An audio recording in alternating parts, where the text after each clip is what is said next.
312 phones lifted simultaneously. The cafeteria fell silent except for one sound: fabric tearing. In the center of Whitmore Academy's marble atrium, Laurel Thorne stood perfectly still, her plaid skirt pulled around her designer shoes. The October air conditioning sent goosebumps across her exposed legs. But she didn't shiver. She didn't scramble to cover herself. She simply stood there counting silently, while Maverick Sinclair's laughter echoed off the vaulted ceiling. But it wasn't her exposed legs that made the Harvard-bound football captain falter. It was the smile spreading across her face. Not embarrassment, not fear, something far more dangerous: satisfaction. "Thank you, Maverick," she said, her voice carrying across the stunned crowd with crystalline clarity. "You just gave me exactly what I needed." The quarterback's jaw worked soundlessly as Laurel bent down with deliberate slowness, picked up her skirt, but didn't put it back on.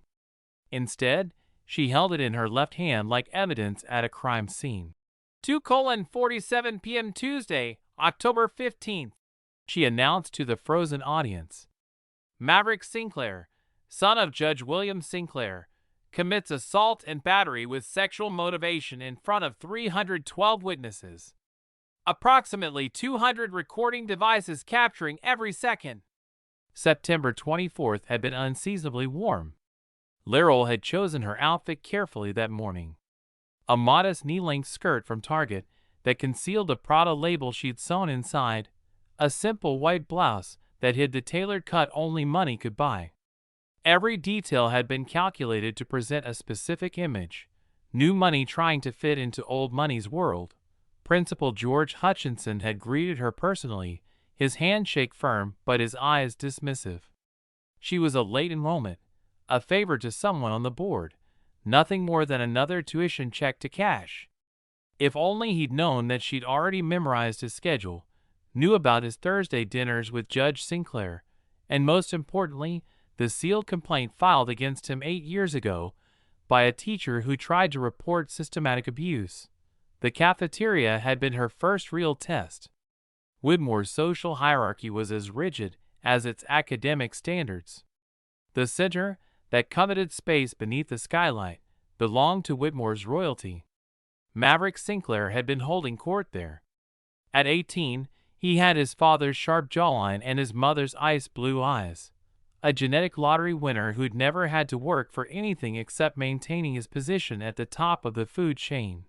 That first week, Laurel had mapped Whitmore's ecosystem with scientific precision. She discovered that Maverick's hunting pattern was as predictable as it was cruel. Every Tuesday at 2:47 p.m., when faculty supervision was lightest, he would select a target: always a girl, always someone vulnerable, always someone whose complaint could be easily dismissed or buried. The victims followed a pattern.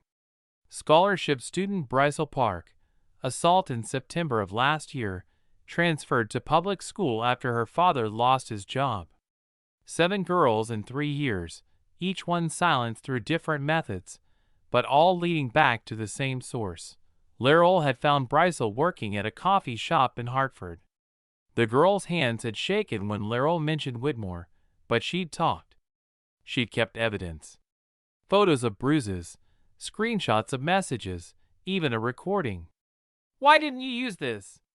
Laurel had asked. Brycel's laugh had been bitter. "Against Judge Sinclair's son? My dad tried to file a report. 2 days later, he was fired for embezzlement. We couldn't even afford a lawyer to fight it." Each victim had a similar story. The Sinclair machine didn't just silence complaints, it destroyed the complainants. But they'd made one crucial mistake. They'd left the victims alive. And traumatized people have excellent memories. The second week at Whitmore, Laurel had started phase 2. She'd begun arriving early, always with an antique camera around her neck. When questioned, she'd explained she was working on a photography project about architectural psychology. What people didn't notice was that she wasn't just photographing spaces. She was documenting sight lines, blind spots, camera positions.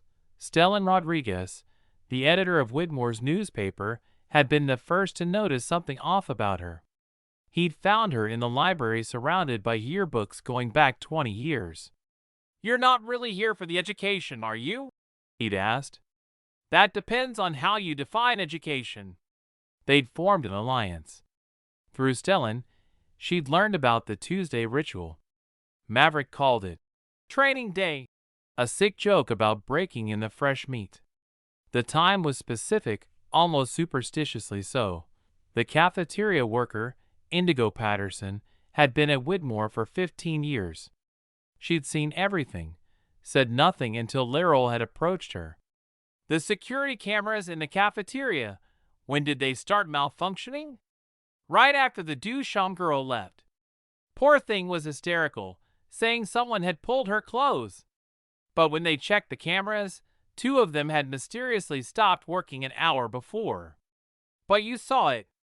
Indigo's silence had been answer enough. "What if I told you I could make sure the cameras were working this time?" "I'd say you're playing with fire, child. The Sinclairs don't just burn people who cross them, they erase them." But Indigo had helped anyway. She'd also mentioned that the camera system ran on the same network as the rest of the school's technology, a network that Zephyr Kim, Whitmore's resident tech genius, had hacked into multiple times. Zephyr had been easier to recruit than expected. "You want me to fix the cameras? That's almost insultingly easy. I want you to fix them at exactly 2:45 p.m. on a Tuesday I'll specify. And I want you to make sure every angle is recording in high definition." "You're setting someone up." "No," Laurel had corrected. "I'm setting someone free." The third week had been about bait. Laurel had started changing her pattern, making herself visible during the Tuesday lunch period. She dropped carefully crafted hints, a legal textbook left open to assault statutes, a phone conversation about Title IX violations held just loud enough to be overheard. Maverick had noticed. "Thorne's getting comfortable," she'd heard Jackson tell him on Monday, October 14th. "She needs a reminder about the natural order," Maverick had replied. "Tomorrow's training day." That night, Laurel had sat in her rented apartment and reviewed everything. 2 years of preparation, hundreds of hours of research, dozens of interviews with victims, all leading to tomorrow. She typed a message to a contact saved only as "Handler, asset in position. Operation proceeds tomorrow. 1,447 hours." The response had been immediate. "Confirmed. All units standing by." The morning of October 15th had dawned gray and humid. Laurel had chosen her outfit with surgical precision. A plaid skirt that looked modest but was actually designed to tear away at specific points. A white blouse with hidden recording devices sewn into the collar and cuffs. She'd applied her makeup carefully, making sure she looked vulnerable but not weak. At breakfast, she'd sat with Oakley Martinez, a former member of Maverick's crew who distanced himself after witnessing something he wouldn't talk about. "You should skip lunch today," he'd said quietly. "What if I told you that lunch is exactly where I need to be?" Oakley had looked at her then, really looked at her. "You know, I know everything, Oakley, including what happened to your sister at Maverick's pool party last summer." His face had gone white. "How?" "She kept the dress, the one with his blood on it from when she fought back. She kept everything just like all the others did. If you know all this, why haven't you?" "Because knowing and proving are different things. But that changes today." At 2:43 p.m., she'd made her way to the cafeteria. Her phone showed 4 minutes until the cameras would be fixed. 7 minutes until Maverick would make his move. Laurel had gotten her lunch and walked directly toward the center of the room, to the spot Indigo had shown her, the one place where all 4 cameras would have perfect angles. She'd stood there eating with mechanical precision, feeling hundreds of eyes on her. At 2:45 p.m., she'd felt her phone vibrate. A message from Zephyr. "Cameras online, recording everything." At 2:46 p.m., she'd seen Maverick stand up. At 2:47 p.m., he'd been standing behind her. Nice skirt, Thorne. Shame if something happened to it. She turned around slowly. Is that a threat, Maverick? Please be specific. Not a threat, he'd said, reaching for her skirt. A promise. And then he'd done it. Grabbed the specially designed tearaway points and yanked, the fabric pooling around her feet. The gasps had been immediate. The phones had gone up instantly. But Laryl hadn't moved. She'd started counting in her head. At 3, she'd smiled. Thank you, Maverick, she said, her voice cutting through the shocked silence. You just gave me exactly what I needed. She bent down with deliberate slowness, picked up the ruined skirt, but didn't put it back on. Instead, she held it up like a prosecutor presenting evidence. Maverick Sinclair, son of Judge William Sinclair, she announced. Tuesday, October 15th, 2:47 p.m. Assault and battery with sexual motivation. Connecticut General Statute 53-72A, Title IX violation. Mandatory reporting triggered in 3, 2, 1. Finley O'Brien, the counselor, stood up from the faculty table. I'm required by law to report this incident immediately. Caspin Torres was already on his radio. Code 3 incident in the main cafeteria. Contact Hartford PD. Multiple witnesses. Video evidence available. Principal Hutchinson burst through the doors. Everyone remain calm. There's no need for police involvement. We can handle this internally.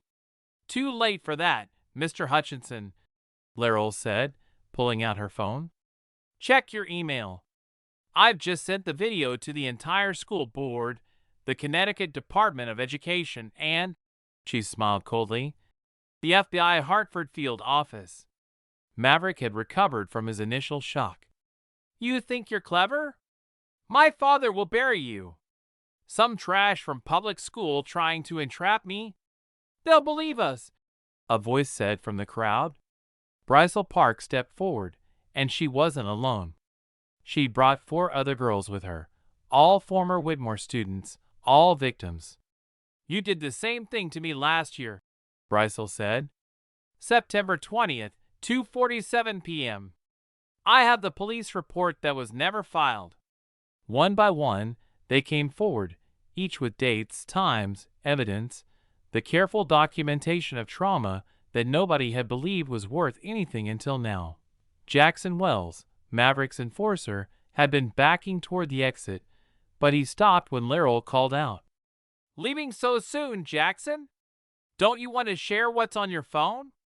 I don't know what you're talking about. Really? So you haven't been recording Maverick's conquests for the past 2 years? You tried to sell the videos to a tabloid last month. They turned you over to the FBI instead. Maverick spun toward his supposed friend. You recorded me? It was just insurance, Jackson stammered.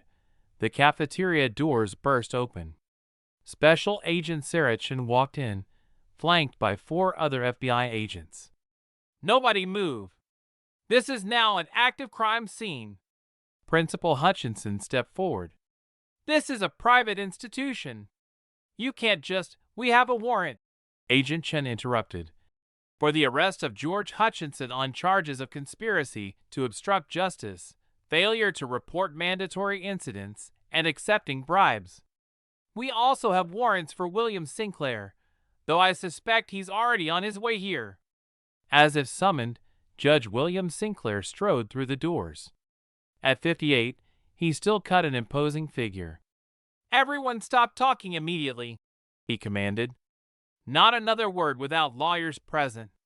He moved toward his son, but Laryl stepped into his path, still holding her torn skirt. Judge William Sinclair. Arriving at 3:23 p.m., approximately 36 minutes after being notified of the incident, attempting to obstruct justice and intimidate witnesses. The judge's eyes narrowed. Do I know you? You knew my mother. Prosecutor Vivian Thorne. She was investigating your connection to a trafficking ring before her car accidentally went off a cliff on a clear day on a straight road. Gasps rippled through the cafeteria. Your mother was a troubled woman who, my mother was getting close to exposing how you've been using Whitmore as a hunting ground. Rich, powerful men shopping for vulnerable teenagers. You trained your son to identify targets, soften them up, make them easier to exploit. Maverick had gone pale. Dad, what is she talking about? Shut up, Maverick, the judge snapped. No, please continue, Agent Chen said, moving closer. I'm very interested in this family conversation. Laurel pulled out a folder from her bag. She spread photographs across a cafeteria table. Amelie Duchamp, visa revoked after reporting assault, but not before she was photographed at a party at Senator Morrison's house, a party where she was the entertainment, not a guest. Each photograph was damning. Young girls at parties. They shouldn't have been out with men who had no business near them. And in many of the photos was Judge Sinclair. These proved nothing, the judge said, but his voice had lost its commanding tone. Individually, no. Laurel agreed. But combined with financial records showing payments from these men to your offshore accounts, with testimony from 14 victims, with recordings Jackson made that include conversations about merchandise and quality control, they paint a very clear picture. She turned to Maverick. Your father wasn't just teaching you to be a bully. He was teaching you to be a procurer. Every girl you broke was cataloged, evaluated, and if she fit the profile, vulnerable, isolated, without strong family support, she was recruited for parties. That's not, I didn't. Maverick's protest died as he remembered things. Comments his father had made. Girls who disappeared. I have recordings too. Taylor Washington, the principal's daughter, suddenly said, my father made me go to those parties. Said it was networking. I recorded everything on my phone. 3 years of evidence. The dominoes were falling faster now. Students were pulling out phones, sharing their own evidence. It's all going live, Stellan Rodriguez announced. Every major news outlet is getting this simultaneously. Judge Sinclair pulled out his phone, but Agent Chen stepped forward. William Sinclair, you're under arrest for conspiracy to commit trafficking, obstruction of justice, witness intimidation, and conspiracy to commit murder in the case of Vivian Thorne. The judge laughed bitterly. You have no proof of that last charge. Actually, we do, Agent Chen said. Your mechanic, the one you paid to tamper with her brakes, he kept the original parts. And the $50,000 you paid him? He never spent it. The FBI agents moved in, handcuffs clicking around the judge's wrists. Maverick collapsed into a chair. I didn't know. I thought it was just, I didn't know. Laurel finally put her skirt back on, tying it around her waist like a battle flag. She walked over to Maverick. You knew enough. You knew you were hurting people. You knew they were scared. You just didn't care because it made you feel powerful. I was just doing what he taught me, Maverick whispered. It's all I knew. And now you know better. The question is, what are you going to do with that knowledge? Principal Hutchinson was being led away in handcuffs, but he stopped in front of Laurel. You planned all this. You're not even really a student here. Oh, I'm enrolled. Every document is legal and legitimate. I just happened to be enrolled by the Department of Justice as part of a 2-year undercover operation. As the afternoon wore on, the scope of the conspiracy became clearer. 43 victims over 20 years. 12 faculty members complicit. 6 board members directly involved. A network that extended to 3 other private schools in Connecticut and beyond. Maverick suddenly looked up at Laurel. You said your mother was murdered. You've been planning this for years. This isn't justice. It's revenge. Laurel considered his words carefully. Maybe it's both. Your father took my mother from me when I was 15. I could have come after him directly, but that would have only stopped him. This way we stop the entire system. And destroying my life is just collateral damage. You destroyed your own life the moment you chose to hurt others for sport. I just made sure there were consequences."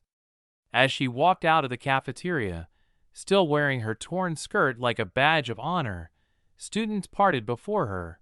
Caspa and Torres nodded respectfully. "You weren't the prey after all." "I was," she corrected. "But I was prey with teeth." The news exploded across every platform within hours. Within 24 hours, 73 arrests had been made. The network extended far beyond Connecticut. Whitmore Academy was shut down indefinitely. Maverick Sinclair was charged as an adult with multiple counts. In the end, he did something unexpected. He refused his lawyer's advice and pled guilty to all charges. "I was raised to be a monster, but that doesn't excuse the monstrous things I did," he said in his statement. "I hurt people because I could, because it made me feel powerful, because I thought consequences were for other people. I was wrong." He was sentenced to 12 years, with the possibility of parole in 7. His father got life without parole.